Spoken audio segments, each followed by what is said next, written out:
Hello and welcome back to the Stacey West YouTube channel, and welcome to the third edition of the monthly show.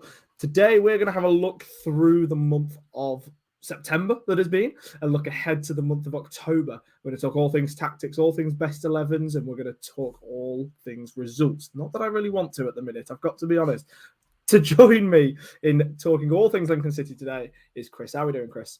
Very, very well, thank you. How are you? I'm not bad. How's your month been? I'm going to pretend like I haven't seen you in a month, even though I've seen you quite a lot. But it's been all right. Yeah. You know, we mentioned the results there a moment ago, didn't you? In regards to maybe we don't want to talk about them too much, but I actually feel remarkably positive about football, despite the results. To be honest, and off the pitch, I'm a happy man. I'm a happy man. Good. Can't complain. Yeah, absolutely. I started back into my final year at uni this week, so God, can't wait to get that done. But apart from that, all really positive. It's been a good week.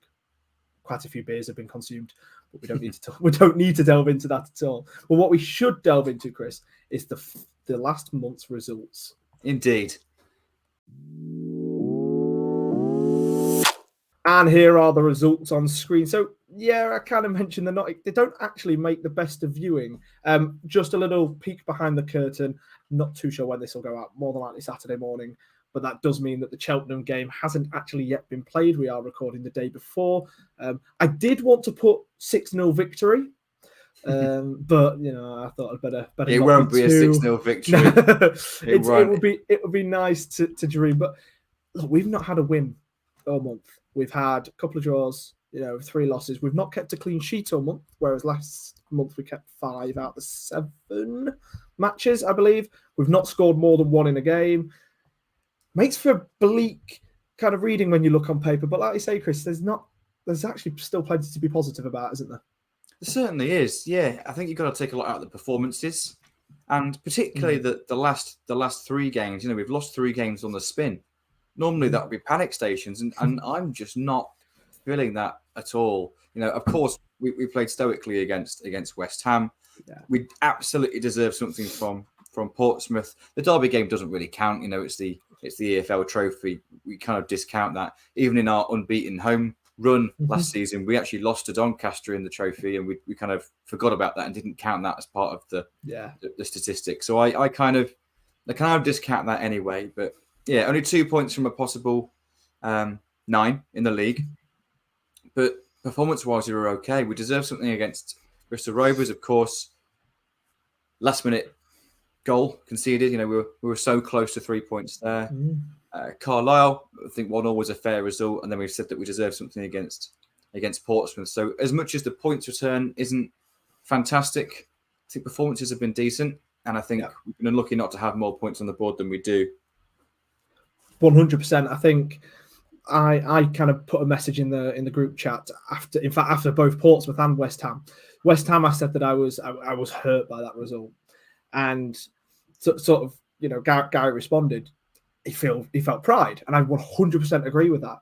I felt hurt for the team in the fact that they deserved to take that to penalties. They deserved a win. Portsmouth again. I said I felt hurt, and it really, really frustrated me, Portsmouth. But I wasn't frustrated again at the team. It's just another day we win that. Another day we're sat here looking at the fact that we have a win over Bristol Rovers, a win over Portsmouth, a win in the Cup against West Ham. Derby one doesn't really matter too much.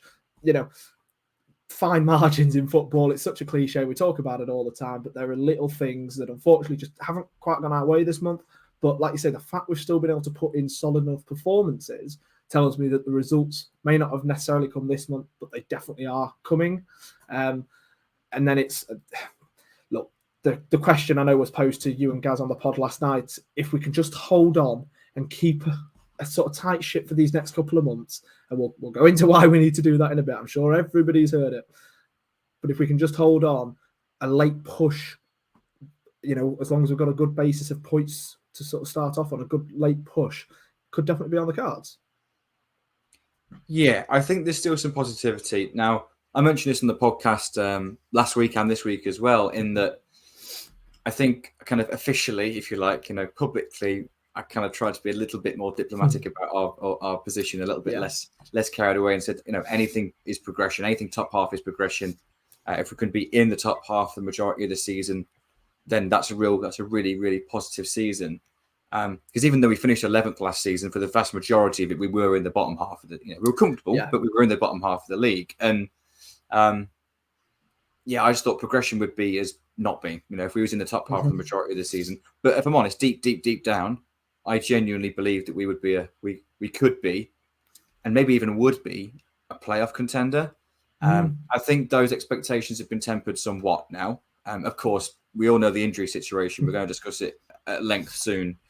I think because of that has definitely tempered my expectations, but not significantly. Not significantly. Just I think we're definitely good enough to stay in games. We're solid in those first 2/3 of the pitch. We just know it's that final third. So I think we can become competitive in every single game we've played, and we have been. We haven't been battered by anyone here. We've said that the points total was disappointing, but actually performances have been good on the whole. And I think that's probably a trend that's going to continue performance-wise. There's no reason why it shouldn't.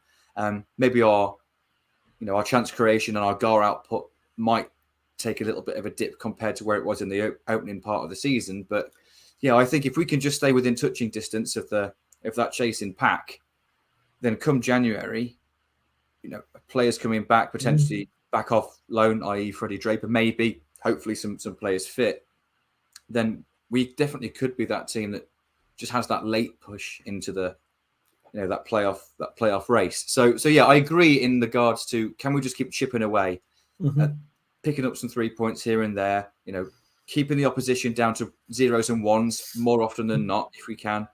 Then if you do that, you're always going to be in with a shout. And I do still think we are significantly better off this season than we were this time last season, even with the injuries. 110%. And I think look, we know that the injuries have come to the strikers, and the strikers are, for any team, they are where the goals have come from. And I know that Walker and House haven't actually scored either of them before they got injured, but there's no denying that we still got a good number of goals because of their work. But at the same time, we've also got midfielders that have proven that they can get a goal or two. We've got midfielders who are able to run games. We've got defenders in wing backs who are able to push up forward and chip in with a couple of goals and assist themselves. We've got the capability from set pieces. We've got good, tall defenders. And then we've got wingers that are still fit that are also able to get the goals. And, if anyone hasn't heard Kennedy's pre-match press conference today, Danny Mandroy is going to be back in for that Cheltenham game. So we have still got such a really key core squad. And it might kind of seem like a bit panic because we've only got two players or two or three players that are out, and they are all strikers. But actually, we are still able to put together a really good squad. And it's something we'll look at in a little bit. But look, at the end of the day, it's easy to forget after when you sort of think about a month like this, and on paper there is obviously a lot of red and a bit of orange there, but it's easy to forget that we're actually only lost 2 matches in the league so far, both away from home, both against teams that I believe all of us tipped to be in and around the top 2. So we're nowhere near doomsday, even if the results haven't exactly been perfect. I think that's a really good point about the teams that we have lost against. They're the teams that I put Portsmouth and Bolton to be first and second in the league this season. Our predictions. I think all 4 of us chose Derby, Bolton, and Portsmouth as our top, didn't we? In one order or another. We've lost. The only teams we've lost against this season are the teams that we expected to be fighting for automatic promotion. And I always like to compare where we are at this stage this season compared to last season. So our points total is 12. This time last year it was 10. We've scored 12 goals. We've conceded 9. This time last year we'd scored 8 and conceded 11. So we've gone from a -3 goal difference to a +3 goal difference. That's a 6-goal swing. Our XG against is near as makes no difference, identical.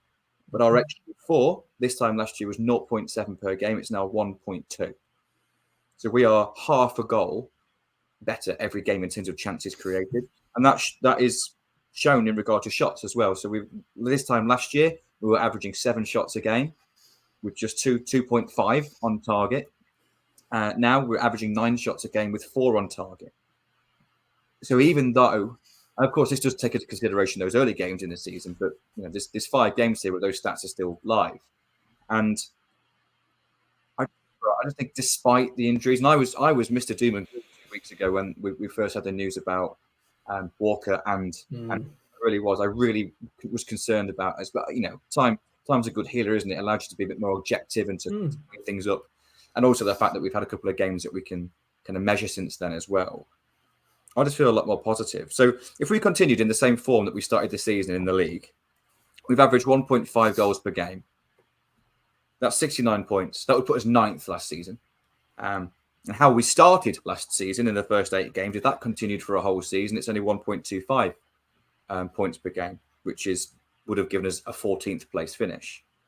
So, yeah, there's still real progression here. But I don't think any of that will come as a surprise to anyone that's watching this, though, because just watching the games, you can tell that that's the case. You can see that we are more forward thinking. We can see that we are creating more, despite the fact that we're a little bit light on numbers at the moment up top. 100, no, exactly. And I think the fact that performances are still at such a high level, and let's be honest, these are tough teams that we've faced. Bristol Rovers away, they're not exactly pushovers. Carlisle at home, it was a 1-1 draw. They played really well. There's no denying. I commented at halftime, they were more like Lincoln than what Lincoln have been this season in the first half. They were really smart at the back, and they were able to break well, and they created some really good chances. They were a good side. Derby away, we put out a youthful side. They put out their almost first 11. Portsmouth away, again, an incredible side. And we could have, should have, would have got something out of that game. And then West Ham put out a Premier League side. They put out a West Ham team, not a West Ham under-21s team, and we only lost 1-0 in a game, again, that we were probably the better side on the balance of things, and the stats also show that as well. Cheltenham tomorrow is going to be a really interesting one, and if we can get a performance and a result out of that, then I don't think anybody's really going to be feeling too downbeat about the whole situation. Okay, so Chris, what we're going to do now then is let's have a little look to see if these 5 results have changed our perception of our current best 11s.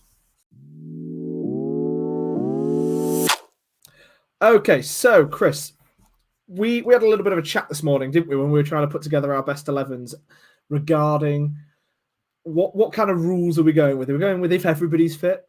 So I think we kind of decided that if a player is out for the next month, then they can't be included in the best 11, which I think is probably the fairest way to go. So on screen is your best 11, Chris. Now I've put this together. I hope I've got everybody in the right position for you, and that's exactly how you wanted it. Near enough. Oh, so not quite there. Go on then, talk us through. I think there's a lot here that's not really going to be very surprising, to be honest. In terms of personnel, I think the big change here, of course, is the shape. As you can see, I think it probably suits us to change to a 3-5-2 now. Of course, you want to get as many round pegs in round holes as possible, but also you want to try and get your best 11 players on the pitch. And it's nuts, isn't it? We've got no strikers. So we've gone from playing with 1 striker. We've got 0 now. And I've decided that we should play with 2. Yep. But of course, when you have 2 up top in the style that we're going to play, specifically when you've got really attacking wing backs as well, and you've got both Hamilton and Bishop, which we'll come on to, that can all go and kind of get involved in that forward line. I think you can afford to share that goal scoring. Share the goals out a little bit. You've got a lot of kind of goal scoring potential there, despite the fact we haven't got that kind of focal point. Of course, the other option would, of course, be to still stick in that 3-4-3, but maybe have Bishop and Hackett or Bishop and Mandroyu in those kind of wide 10 roles with Hackett up top, which you could still do. And I think we kind of, particularly on Wednesday, I noticed, because we're going to touch on Ali Smith later, aren't we? And Ali Smith we couldn't quite work out whether he was playing left of a midfield 3 or left of a forward 3. And it kind of changed situation by situation. And I think that's something that could happen. But in terms of just that starting shape and, on paper, this is my team. So, of course, that's Jensen in goal. I think that's pretty obvious. Cordy O'Connor playing central centre-back. Sean Rowan playing left centre-back. He's made that position his own. I think maybe this time last month, think we all went with Burrows at left wing back, but we did say that position was a bit more up for grabs. I think he's kind of made that position his own now over Brown. I think Brown's going to find it quite difficult to get back in the team, purely because Burrows is keeping him out of it. Of course, last at right wing back, Ethan Irahan playing in that 6 role, Hamilton, and also I'm gonna get Teddy Bishop in there. I think every time Ted's played, he's been brilliant. Of course, the question mark was always over his fitness. He came on for those kind of half an hour cameos in the first month or so of the season, and he was outstanding every time he came on. But of course, he had a couple of starts recently, and again, he was impressive. So I think for me, he gives us just that little bit more attacking impetus, and he's a really good ball carrier and also a good ball player. The only other option, if we wanted to keep this shape, would be Ali Smith. And I think Ali Smith played really well against West Ham. I think it was his best game in a Lincoln shirt. I think he's a very, very different profile of player to Bishop. I think he's offers him more of a physical threat, of course. He's significantly taller. That kind of got a good shot from range. Probably more box to box than Bishop is. But I think there's a nice balance here. So you've got kind of that almost like attacking, a kind of advanced playmaker in Ted. You've got your ball winning midfielder, your holding midfielder in Ethan Irahan, and you've got your box to box midfielder in Ethan Hamilton. And then of course I think Hackett's been outstanding. He's been my signing of the summer so far. I think he's been outstanding. Yeah, when he's played out a position, he's been brilliant, particularly on Wednesday night against West Ham. I thought he was close to man of the match for me. And of course, Danny Manjoya was our best technical footballer. He can create something out of nothing. He's probably the only player really that could create something out of absolutely nothing.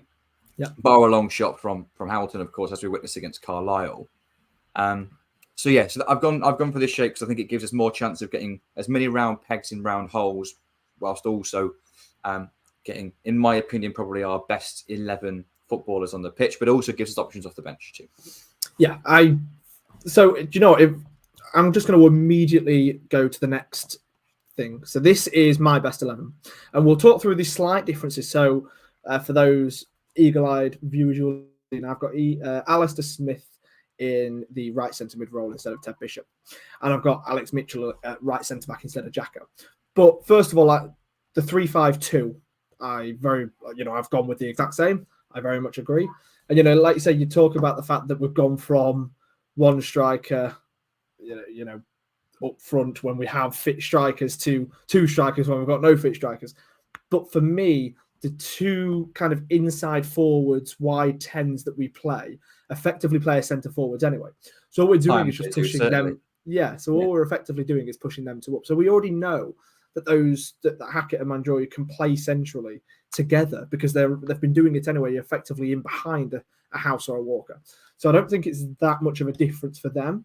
And like you say, I don't see really anybody who's out of position in this team in that scenario.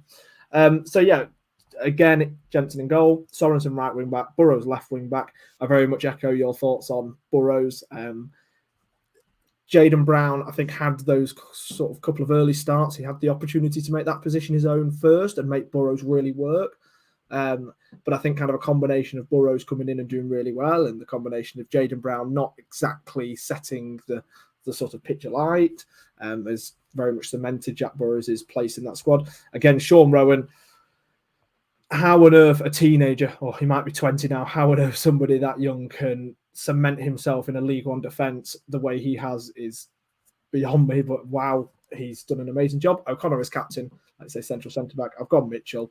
And then, Smith, Aaron, Hamilton. Again, I agree. Aaron slightly sitting slightly deeper, with the other 2 pushing slightly more forward, and then Hackett and Manjoya.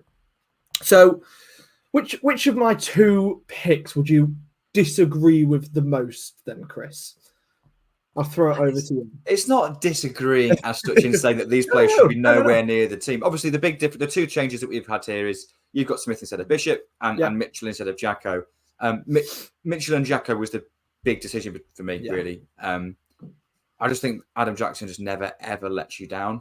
Nope. And Alex Mitchell hasn't either, but it's just that little bit of experience, that extra little bit of leadership at the back as well. And I've been really impressed with Mitchell. And I do actually feel he'll probably start to make that position his own as the season progresses. Yeah. And I just think Adam Jackson, he's had more game time. He's proven himself more to me. You know, Mitchell hasn't really hardly put a foot wrong. He was brilliant against Sheffield United, particularly. But yeah, I don't know. I think Adam Jackson for me has just got that little bit more in the bank in regard to his that level of trust that I have, and that's nothing against Mitchell at all. But yeah, that's why I went for Jacko, was that extra bit of experience and leadership. And of course, I went for Bishop over Smith. That was the most surprising one for me. But I have to say, you and I discussed Ali Smith when we signed him, and both of us were really excited about that, the signing. Thought he was very much a Lincoln City signing. You know, he really kind of fitted the mold of a player that we expect us to be signing. And I do feel he'll be a bit of a grower into this team. I think he definitely will have probably a bigger role to play than he's had so far this season throughout the rest of the season.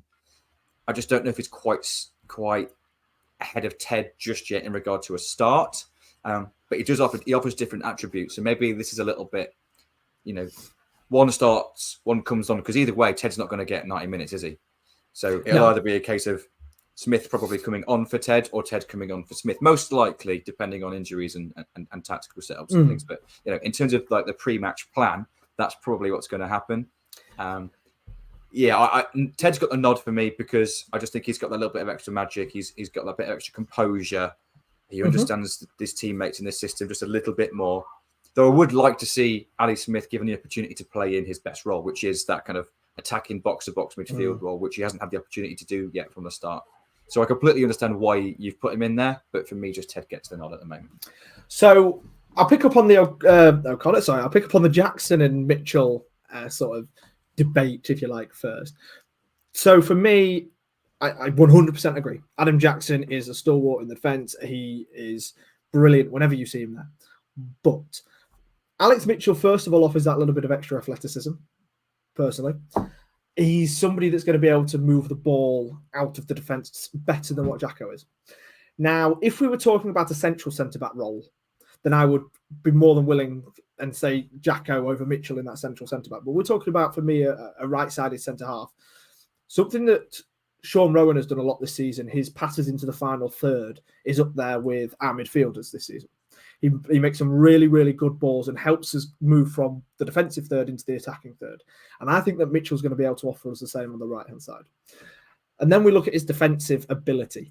And again, there are a couple of moments early on, Bristol Rovers especially for me. There was one mistake, and it happened right in front of me on the when I stood on the terrace. They were counter-attacking, and he stepped up to the defender, got beat effectively, and then wasn't quite sort of quick enough to then come back and attack. I don't know whether he kind of just felt a little bit deflated after stepping up, missing his challenge or whatever. And I was quite disappointed with that because I thought it's kind of just poor defensive position, and he stepped out, he stepped up, and But then every match I've seen him in since, he hasn't put a single foot wrong, and I think he's just going to grow and grow into that role more to the point where I see him being that right centre half for most of the season. Obviously, injuries permitting and all of this, and his performances keep on improving the way I think they are. And that's kind of why I've put him in.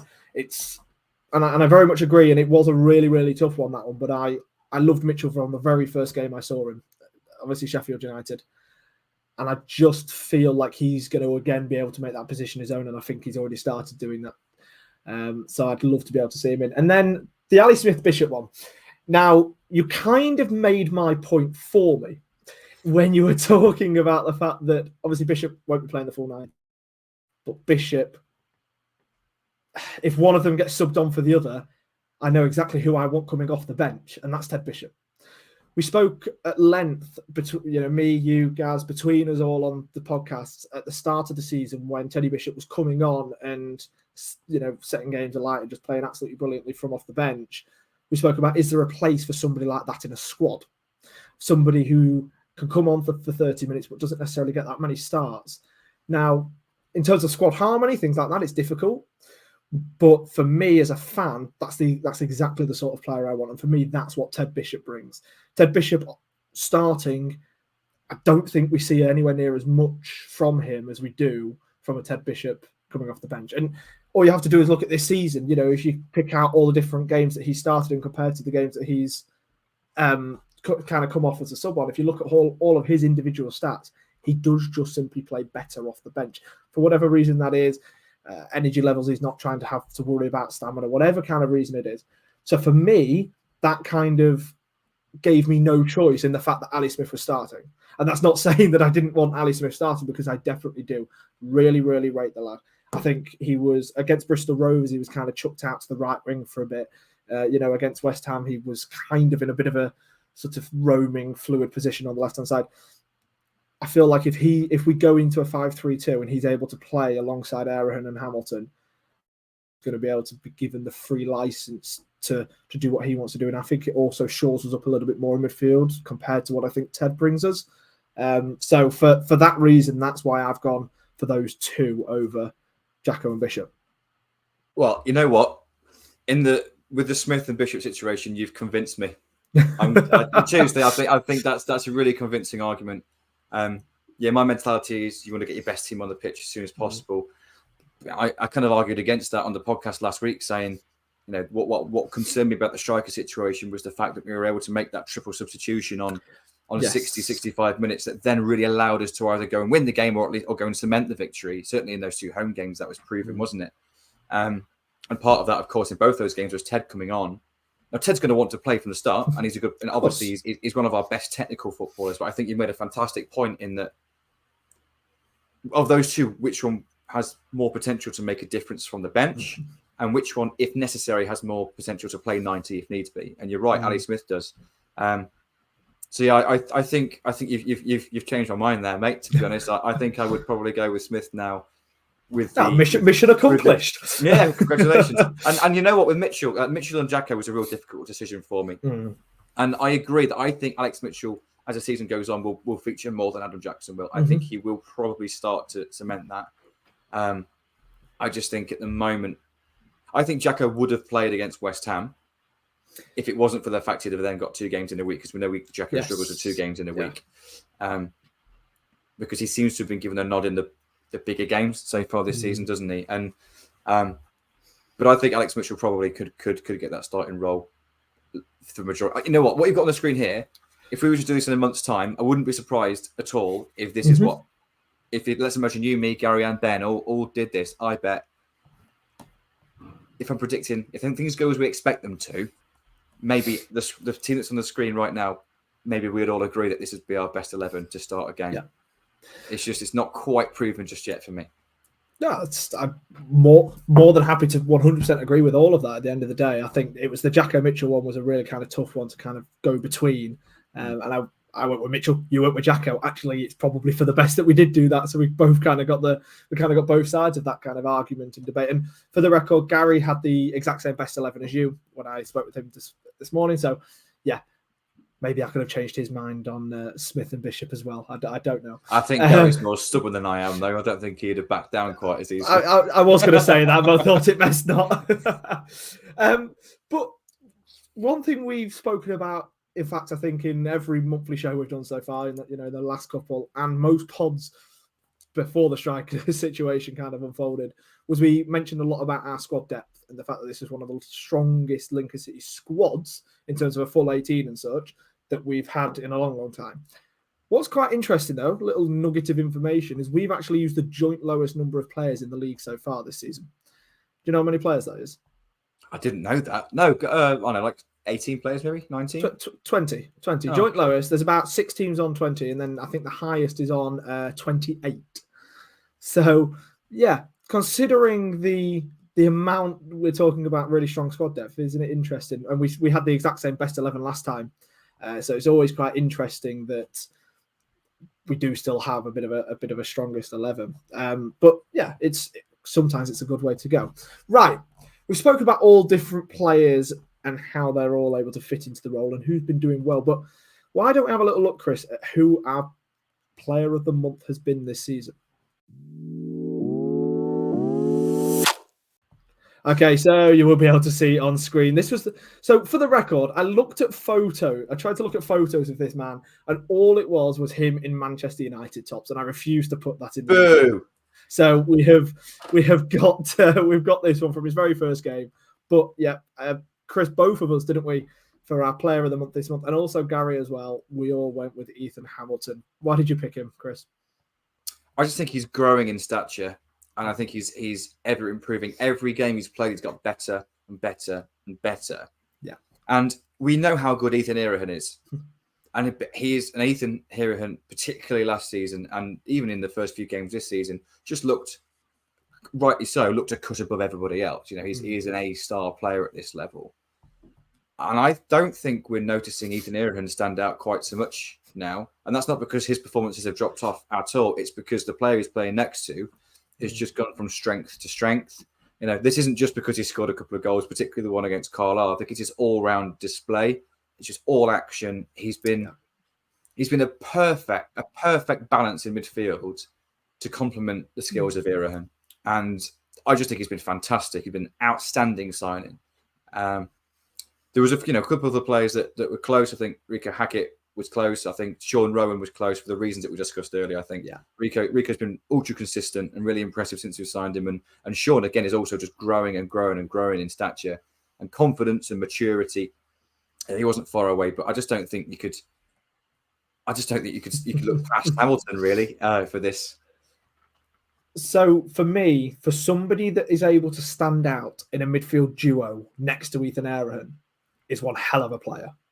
And yeah, very much echoing the thoughts that you said. He is growing and growing into this role to the point where I really, really hope that we still have him next season, because everybody's going to want him. We've now got arguably one of the best midfield duos in the league. And that's not me trying to over-exaggerate and be overly optimistic.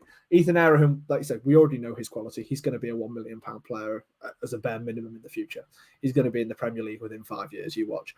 But Ethan Hamilton, there's also no reason why he also can't have those same heights in his career, because, like you say, he comes back and is able to defend immensely, but then his ability to be able to turn and get the ball out is also fantastic. It's something that, the Athletic, John McKenzie, they talk about somebody like a Declan Rice, for example, being able to play balls forward constantly and always looking and scanning. And they're the sorts of things that you just notice in Ethan Hamilton doing. And to be able to do that at this level is fantastic. So I 100% agree. And yeah, there are sort of other honourable mentions. Now, I was half tempted to say Hakeem Adelakan. Now, we all know the situation with Hakeem Adelakan. He, of course, if there was no injuries, chances are we wouldn't have seen him in a Lincoln City shirt again. But there's no reason why we shouldn't use him. And that was the kind of attitude of the club. We know that. So he's come into games. He came on at halftime against Carlisle and was absolutely fantastic. And then he gets a start and again was absolutely fantastic. Hakeem Adelakan has been called upon after the turmoil of his summer personally and has played so well in a Lincoln City system that we didn't think he'd be able to feature in at all. He's played so well that he really does deserve a mention. And I would have picked him. It was kind of just the fact that, his game time compared to Ethan Hamilton's obviously isn't quite as high. And the fact that obviously he missed the Bristol Rovers game, missed half of the Carlisle game. But so that's why I went with Ethan Hamilton. But yeah, Hakeem was a really, really close second for me. I'm going to pick up on 3 points because I think it's really important to recognise Hacks. I think he's been brilliant since he's come back into the squad, and I think not just ability-wise, I think attitude. His attitude deserves praise as well, because he's had a nightmare couple of years really.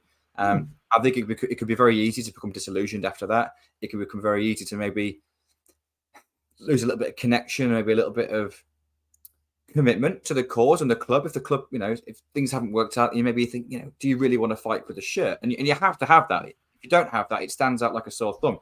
Tashan Oakley Booth last season when he came on, that's the comparison. Hacks could have gone down that road quite easily, and he didn't. And I think he deserves massive credit, not just for how well he's played since he's come in, but just for his attitude and application as well. And I think that's worth mentioning. I felt really bad leaving him out that kind of preferred 11. I think it's again because he's only played 2.5 games or 3.5 games or so. He hasn't quite just cemented himself there yet, but I think he's a real asset at the moment. Now, so that's point number one. Point number two, I just loved your reference to John McKenzie. I love the TIFO guys. I think John's an absolute genius. I think he makes some really intelligent points, and I like that you made that comparison with Hamilton and the what's really interesting this season, a real kind of shift in elite football is the defensive midfielder, that deepest midfield role those players are really, really, really sought after. You see, you've seen Caicedo, you've seen Lavia, for example, go for big money. Declan Rice go for big money. Their players are really sought after, and they're the players that have got that from the elite level that can receive the ball, not necessarily with back to goal, just to recycle it back to the defender, but can take the ball on the half turn, know their surroundings, and move the ball forward. And that's exactly what you just mentioned there. And Hamilton's excellent at that. And you don't see that very often at this level, which kind of does suggest that he has the potential to play higher. I think he's excellent at that because it's so easy to get caught out. If you do that wrong or you don't scan enough and you try and take it on the half turn, it gets nicked and you lose the ball in a dangerous area. It's a glaring mistake. It's those players that are capable of taking the ball in those tight areas and getting your team forward in those kind of fast breaks, which is exactly what is expected of that role in our team, the player that plays next to that holding midfield. And I think he's just really impressed in that. And I think the point you made about we've got one of the best midfield duos in the league. And I don't think that's a biased statement. There's not been a single team we've played this season or any team that I've been watching. What I thought in those two like deep midfield roles, there's been a single duo that I would prefer to have over ours.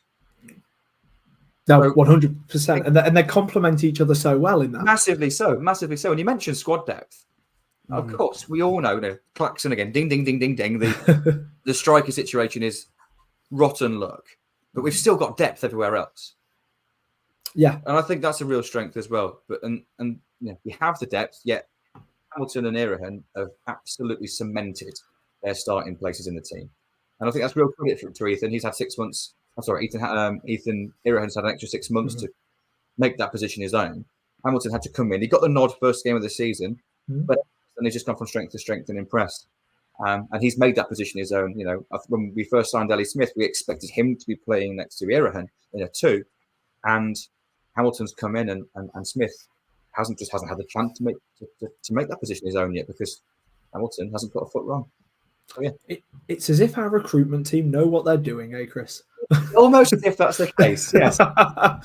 but yeah, absolutely. Like the bringing Ethan Hamilton in and having him play as well as he has done so quickly next to Ethan Irahan, who, like you say, it must be kind of intimidating to play next to this player who's lauded as, this big midfield star that's going to be in the Championship next season. People are looking at him from the Championship, $1 million player, all of this. And for him to then come out and play as well as he has done consistently, yeah, really, really positive. Again, really, really happy to have these guys in the middle. So, Chris, we kind of spoke a little bit there about the different roles in terms of the midfield. Well, why don't we have a fuller look now on the full tactical review? All right, so as normal, we have got our tactical board up on the screen. And Chris, I know this is your favourite part of the monthly show. It is also my favourite part of the monthly show. And this month, in fact, we are obviously going to have a little bit of a look at the differences primarily between the 3-4-3 that we have been playing and this new 3-5-2 that we think is going to better suit our system. So, Chris, why don't you kind of talk us through some of the key differences? And, obviously now we've got 3 midfielders instead of 3 attackers. That's the basics. Anyone knows that. But why don't you talk us through some of the differences? I think to do that, it's worth pointing out the similarities because it's actually really only 1 or 2 roles that are different. And what we're not doing here is making wholesale changes. The back 3, identical. The roles of the wide players, identical. Irahan's role, identical. Hamilton's role is identical. The only difference, of course, is that the wider midfielder on the other side. And, of course, you've got split strikers. When you go to direct, you've tend to have 2 players closer to each other. Now, I know, depending how we played, if you say, well, is it a 3-4-3 with wingers, how we used to play? Is it a 3-4-3 with 2 10s? Is it a 3-4-3 with 3 strikers? And of course, football is so fluid, it can kind of be all those 3 things during the game. But I think at times, certainly when we've maybe been defending deep and we've been under a bit of sustained pressure, it is almost like a 5-4-1 without the ball, which makes perfect sense. It's a good kind of solid shape. But of course, when we clear our lines and we're trying to get on the pitch quickly, of course, you are then playing up to just a lone striker. And with the trend in League One being, about 2/3 of the teams playing a back 3, that's a 3v1. That's very, very difficult to try and get anything out of it. I don't think we've looked particularly isolated up top this season compared to last, but of course, systemically, that is a negative with that 3-4-3 shape when it becomes a 5-4-1. With this, you don't see quite so much shift off the ball. This is very much an off the ball shape, isn't it? Yes. So when you do play the ball forward, you tend to have kind of that extra player that you can then spring those quick counter attacks. Of course, if you're playing against a back four, then it nullifies their threat going forward because they're going to have to keep one of their fullbacks back to give them a defensive overload. And if they don't, then you've got 2v2 and it's a really strong counter-attacking opportunity. So I like a 3-5-2 for this reason. And of course, let's flip that on its head. In a 3-4-3 and we get caught on transition, so we've attacked with our front three, they're all caught forward, we're actually left with a midfield two then, defensively. And in those transitional moments, that's when you can sometimes have that overload against us because most teams have a midfield three that you're playing against. And so I think it allows us to be a bit more solid in that regard. Like I say, we agree that we're changing to this shape primarily because of availability of players more than anything else. But in terms of how can you see us playing and the difference it makes here, it gives us a slightly stronger rest defense. So that's even when we attack who's left behind, we tend to have, that we've still got the middle of the pitch really protected. But in those games where we might need to try and dominate the ball more than we normally do, and we have to kind of break down those teams that maybe are happy to come and sit in a low block and ask us to break them down, maybe something like a Cheltenham on Saturday, for example, then you've got Irahan sitting deep, you've got your two wing backs pushing on high, and you've also got Hamilton pushing forward, and also then Smith or Bishop, depending on which of us is correct. Yeah. Yeah. And it's almost like we're attacking with a front six. Now, it's never a front, it's never a straight line. But if you're playing against a back 3/5, and if they're camped in and they're playing in a low block, it's going to be a 5. Then it allows us to have that wider attack. You've got that kind of 1v0 at some point across their back line. You have a spare player, and then it's a case of finding them. So I think from an offensive perspective, it really allows us to have that, and it still keeps the middle of the pitch strong on the counter attack because you've got Irahan sitting in front of that back three, and we've still got four players back. So the key difference is really is that role of that extra player, and that's obvious to say, but I think in those flat positions that we've kind of seen, though, kind of how you draw it on paper, they're the big differences. I wouldn't be surprised, though, to see us select players and playing in those roles that is kind of a little bit hybrid between the 3-4-3 shape and the 3-5-2 shape, a little bit like Ali Smith's role was against West Ham. And then it's a kind of almost in certain phases of play, it might look a bit more like a 3-4-3, in certain phases more of a 3-5-2. Maybe against certain teams and certain shapes, then you can tweak that a little bit. But yeah, in terms of the kind of the initial setup, 3-5-2 gives us, without the ball, more solidity centrally, and also it gives us an out ball with a player in support up top. But also in those games that we're dominating or are expected to dominate, it does actually allow us to have an extra player forward than we normally would do. And I think West Ham, particularly when they made their change when Mabama came on, they changed to a 4-4-2, and because of course we were in that low block with a defensive 5.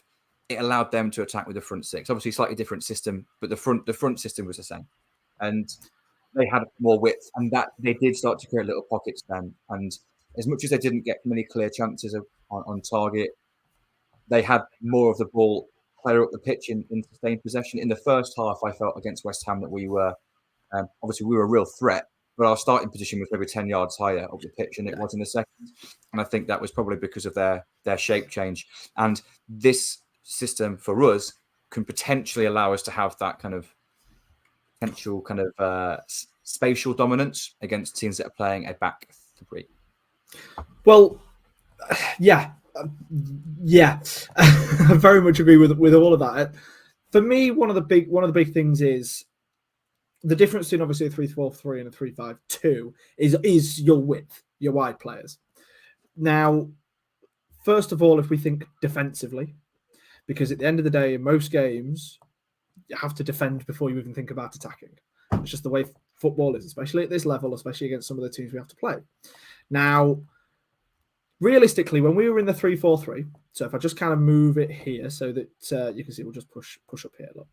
Right, so if we were in this 3-4-3, however you want to sort of call it, ultimately, because these wingers weren't really wingers and were kind of tucked in a little bit more anyway, it's not like they were really giving as much defensive support to these wing backs as you maybe expect.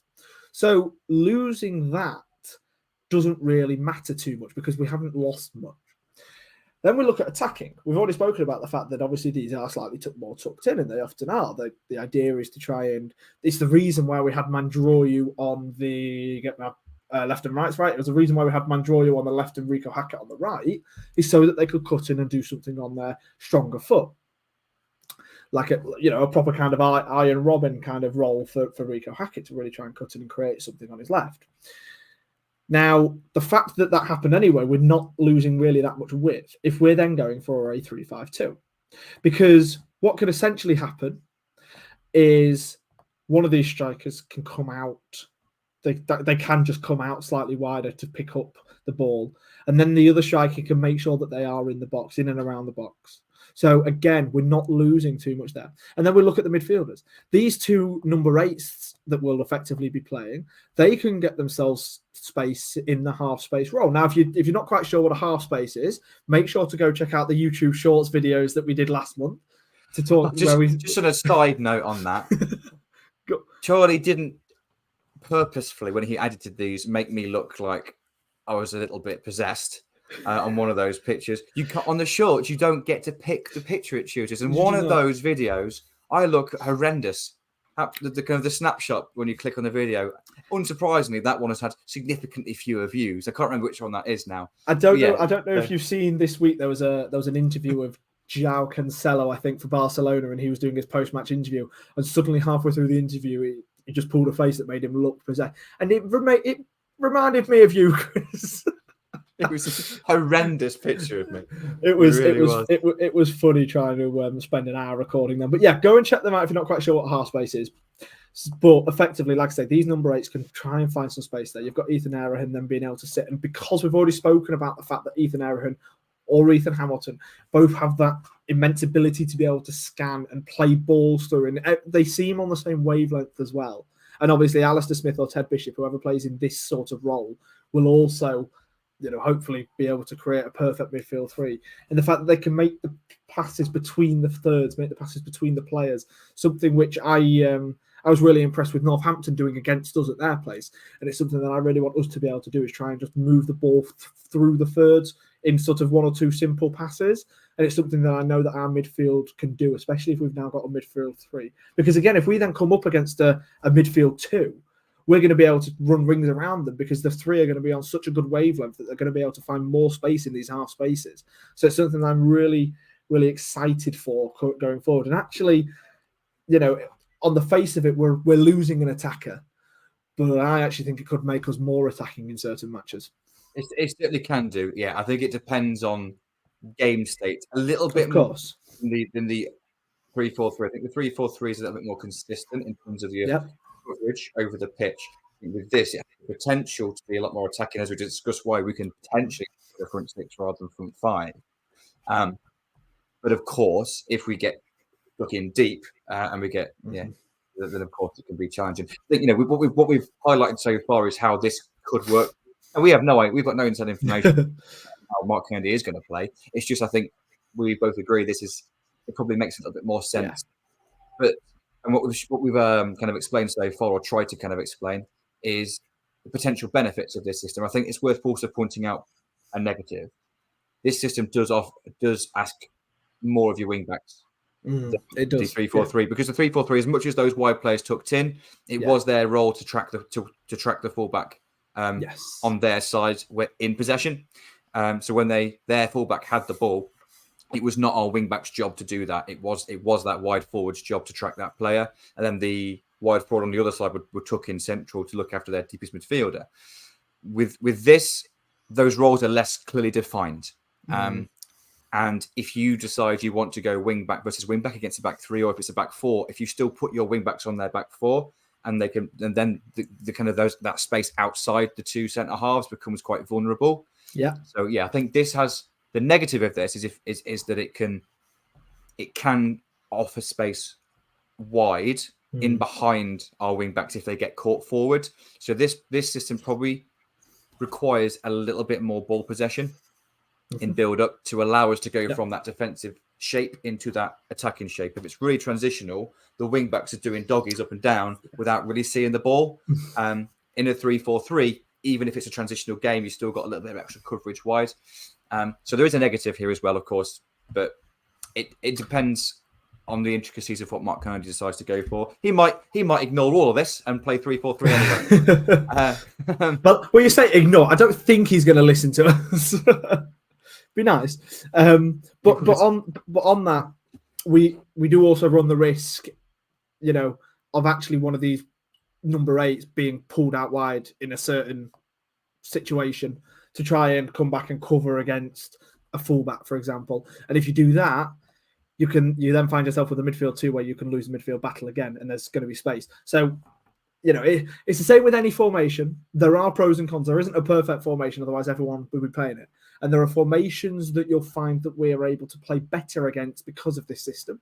And there'll be formations where we're unfortunately not quite as strong against because of this formation. If we play against a 3-5-2, if we play 3-5-2 against a 3-5-2, they're just normally terrible games of football because they completely cancel each other out because both teams have got the same numbers in midfield.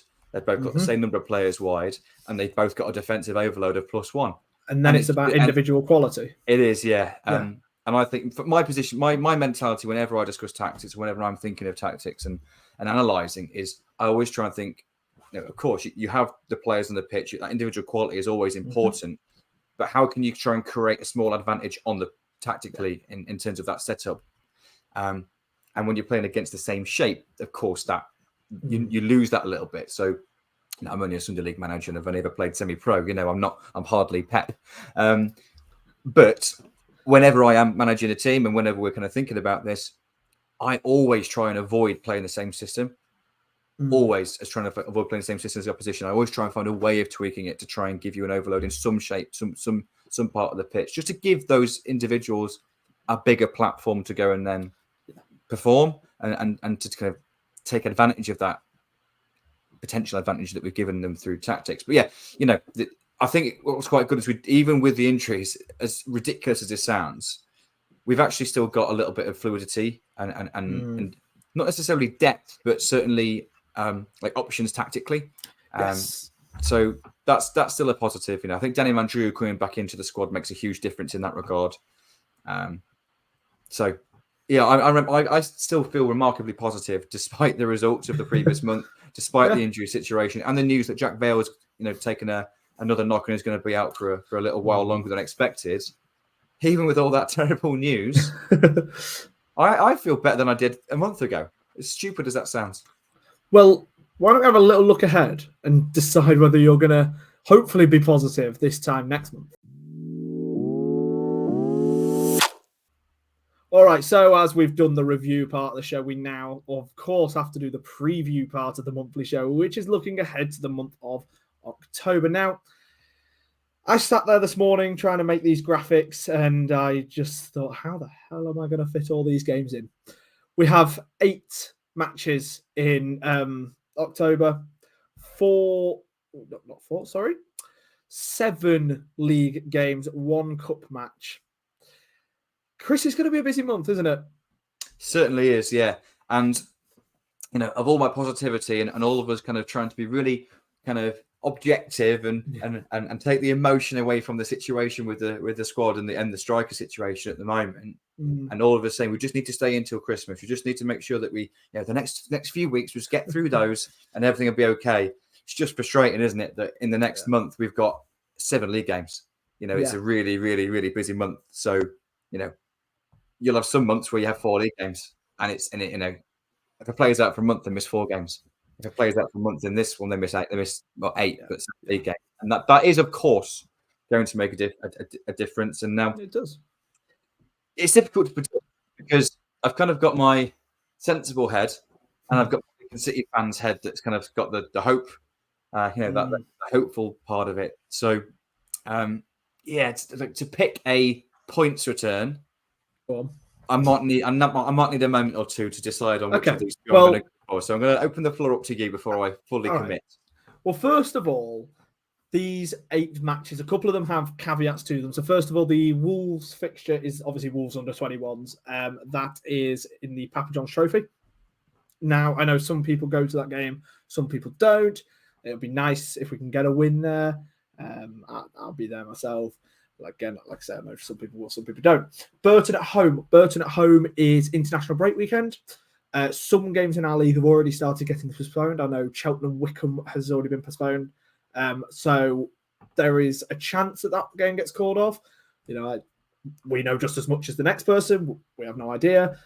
So yeah, we'll see if that one gets called off. It'll probably be better for us considering this run of fixtures. But yeah, we shall wait and see. Yeah, I think on that, it's an interesting point, is that because I know, of course, you see at the end of the month, the Oxford game has been rearranged for anyone that's missed that. It was announced, I think, yesterday. So Halloween, 31st of October, Tuesday night, we entertain Oxford. That's Are you going in? Are you going in costume? I'm going to go in my regular attire, mate. That's scary enough, isn't it? I didn't want to say. I was debating going a full kit W. Why? What you normally do, yeah?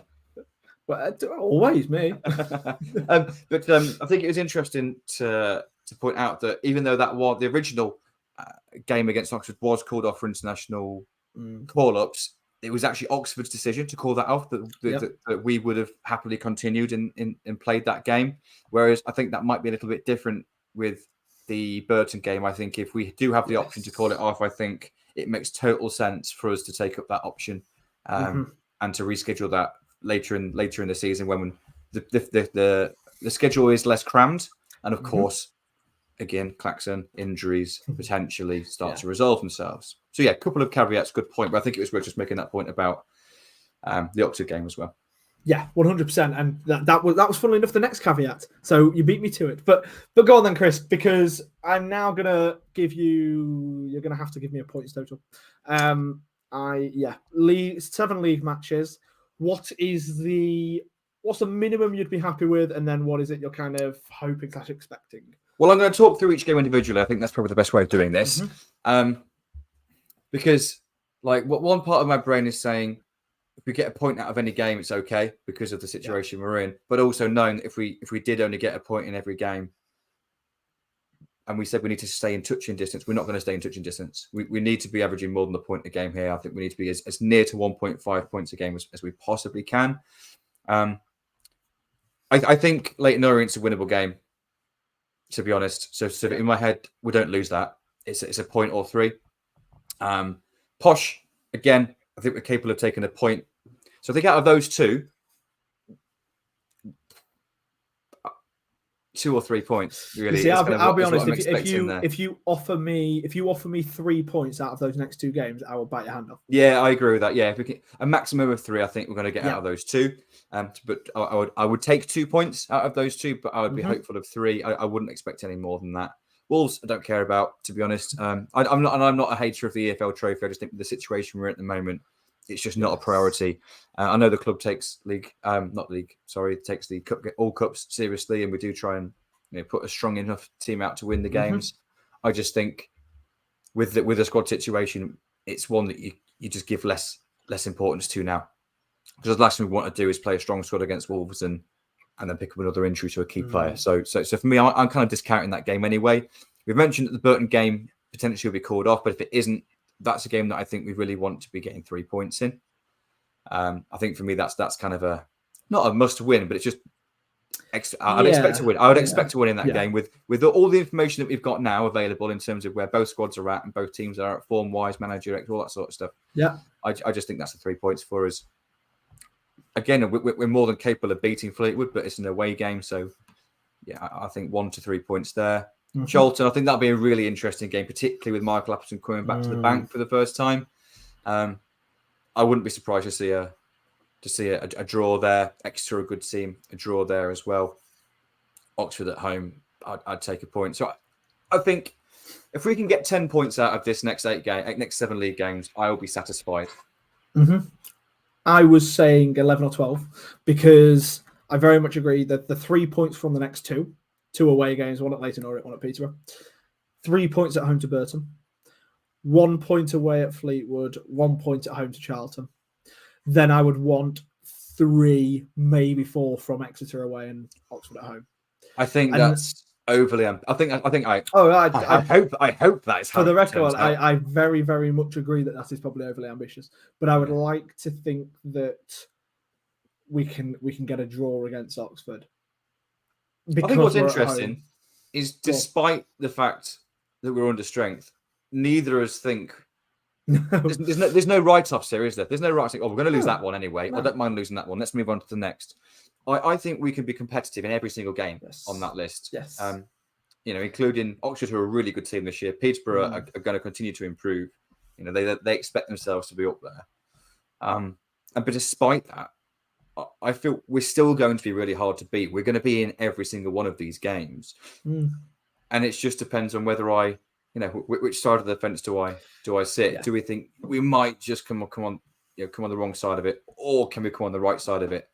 I think if we have the potential to draw every single one of those games, we have the potential to win them all. But I don't think we have the potential to lose them all. At the end of the day, if we win our home games, draw our away games, that's 1, 2, 3, 4. What's that? 4 and 9. So that's 13. So that's probably. I don't expect us to win every home game and draw every away game. By the way, that's definitely not what I expect. But that would, for me, be the top range of what we can expect from this month. The bottom range being about 7, and I really don't see us getting any less than 7. But I very much think we can hit double digits, and I think if we do hit double digits, it'll continue to put us in a upper mid-table position.